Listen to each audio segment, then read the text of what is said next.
Walkout करने से मेरी बात, कल leader of the opposition Rahul Gandhi साहब हिंदुस्तान में अरेस्ट हुए, उनका कोई प्रोडक्शन ऑर्डर नहीं हुआ। Let me complete. देखिए, व्हाट इज अ प्रिविलेज।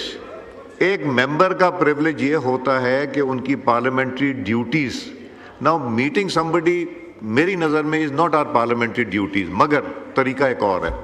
तरीका वो है जो प्राइम मिनिस्टर साहब ने भी यहाँ बात की, लॉ मिनिस्टर साहब ने की, इंटीरियर मिनिस्टर साहब ने की, मैंने भी की। बैठें, बात करें गवर्नमेंट के साथ। मैं फैसिलिटेट करने को तैयार हूँ।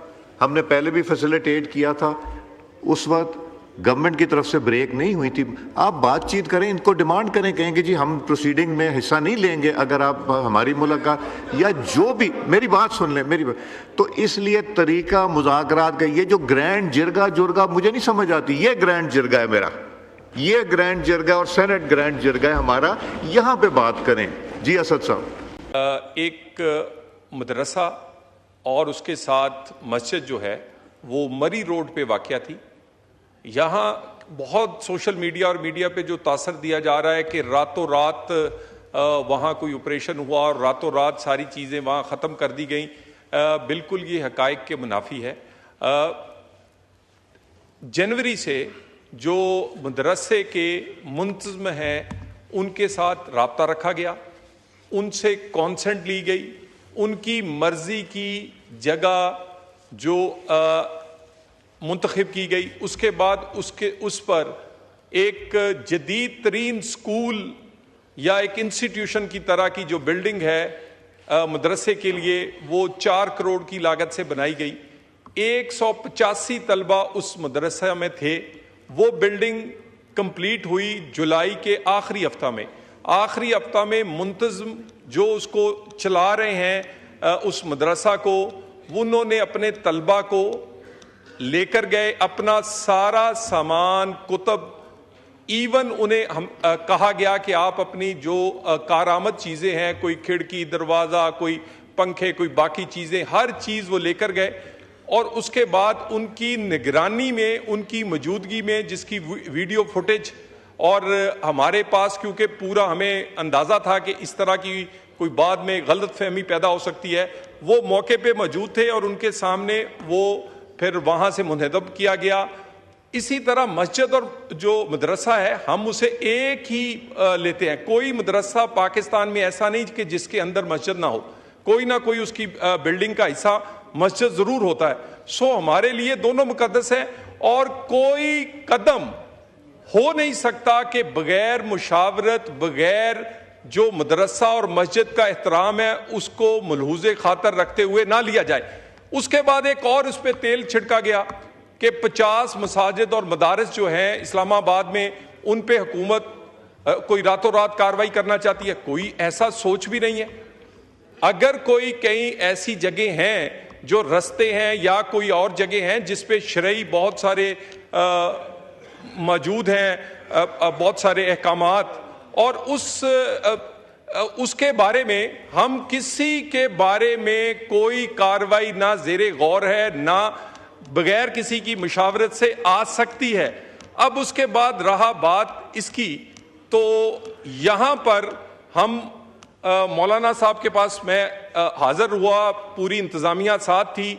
हमने इनके जो उलमा ने बात की, पिंडी इस्लामाबाद के, हमने उसे कहा कि हम उसे 48 आवर्स दें। इंटीरियर मिनिस्टर एक ऑफिशियल टूर पे मुल्क से बाहर हैं, वो आ जाएंगे, लेकिन उसके सामने रखते हैं और इसका हल मुशावरत से निकालेंगे। लेकिन जनाब स्पीकर, ये तासर के रातों रात हुआ है। हर कदम एक एक ईंट लगाई या उखाड़ी गई है मुशावरत के साथ। एहतराम जो कि किसी मदरसे और मस्जिद का हो सकता है वो, और ये आइंदा भी इसी पॉलिसी को टो किया जाएगा। मैं अपील करता हूं तमाम उलमा से कि सुनी सुनाई बातों की बजाय बैठकर बात और हकाइक पर होनी चाहिए। मैं मौलाना साहब को इनके पास 2 दफा हाजिर हुआ। इंतहाई पॉजिटिव रोल जो JUIF अदा कर सकती थी किया, और मुझे उम्मीद है कि मुस्तकबिल में करेंगे। हम इनके पास ही बैठकर ये मामले को हल करेंगे और इसमें इंशाअल्लाह ताला किसी बहुत एहतजाज या इसको तासर देना कोई इस्लाम दुश्मनी से या बाबरी मस्जिद से, ऐसी बात नहीं है। जो मदरसा हमने बनाकर दिया है वो 14 से 15 करोड़ रुपए मालियत का अल्हम्दुलिल्लाह है, और ये मैं गिना नहीं रहा, ये हमने कंट्रीब्यूशन, इसलिए मैं बता रहा हूं कि अब ये बताना जरूरी हो गया है। और उसके लिए बाकी सारे इंतजाम अभी आप विजिट करें तो वो जदीद तरीन एक किसी दरसगाह के मनाजर हैं। तो इसी तरह मसाजिद हों, बाकी मामलात हों, या ज़ायरीन के लीडर्स भी बैठे हैं। मैंने कल उसका भी, आज उसकी भी प्राइम मिनिस्टर ने एक कमेटी बनाई, मीटिंग हुई। कोई भी मकतबा फिक्र है, हम हर एक को ऑन बोर्ड लेके आसानियां पैदा करने के लिए, किसी किस्म का कोई एक्शन रातों रात लेना बगैर मुशावरत के नहीं लेते। जी रफीक जमाली साहब, जरा ब्रीफ प्लीज, मैंने बहुत सारे दोस्तों को पॉइंट ऑफ ऑर्डर देना है। जी सही, शुक्रिया जनाब स्पीकर। जनाब स्पीकर, मेरी गुजारिश है कि पूरे मुल्क में बारिशें चल रही हैं और फ्लड का भी खतरा है। तो एक एमएनवी ड्रेन है जिससे हमारे दादू डिस्ट्रिक्ट को 2 मरतबा उसको पूरा जो है, एक खैरपुर नाथन शाह तहसील हेडक्वार्टर है वो भी डूबा था 2010 में और 22 में। तो ये वापडा स्कार्प के अंडर आता है, फेडरल गवर्नमेंट का डिपार्टमेंट है। मैं चाह रहा हूँ कि जो उनके वीक पोर्शंस हैं उसको रिपेयर किया जाए, उसको जो है मजबूत किया जाए, ताकि हम आइंदा किसी फ्लड से बच सकें। मैं आपके थ्रू प्राइम मिनिस्टर साहब को गुजारिश करता हूँ, फेडरल गवर्नमेंट को गुजारिश करता हूँ कि इसका नोटिस ले और फौरी तौर पे इमरजेंसी बुनियादों पे इसका काम हो, जिस तरह हमारे 2 डिस्ट्रिक्ट दादू और जामशोरो फ्लड से बच सके। Thank you. शुक्रिया। असद आलम न्याजी साहब, ये kindly brief point of order. जी शुक्रिया जनाब स्पीकर साहब। मैं के इलेक्ट्रिक के बारे में बात करना चाहूँगा। सर, जब के इलेक्ट्रिक को प्राइवेटाइज किया जा रहा था तो हमारी पार्टी ने, पीपल्स पार्टी ने उसकी मुखालफत की थी। और क्यों मुखालफत की थी? कि ये वाहिद कंपनी है दुनिया में जो बिजली पैदा भी करती है और डिस्ट्रीब्यूट भी करती है, ये कहीं ऐसा नहीं होता। और आज जिस वजह से पूरे कराची को ये मुश्किलात का सामना है वो इसी वजह से है। मैं जनाब स्पीकर अपने हलके की बात करूंगा कि जहां पे इस वक्त 18 से 20 घंटे की लोड शेडिंग है, और हम,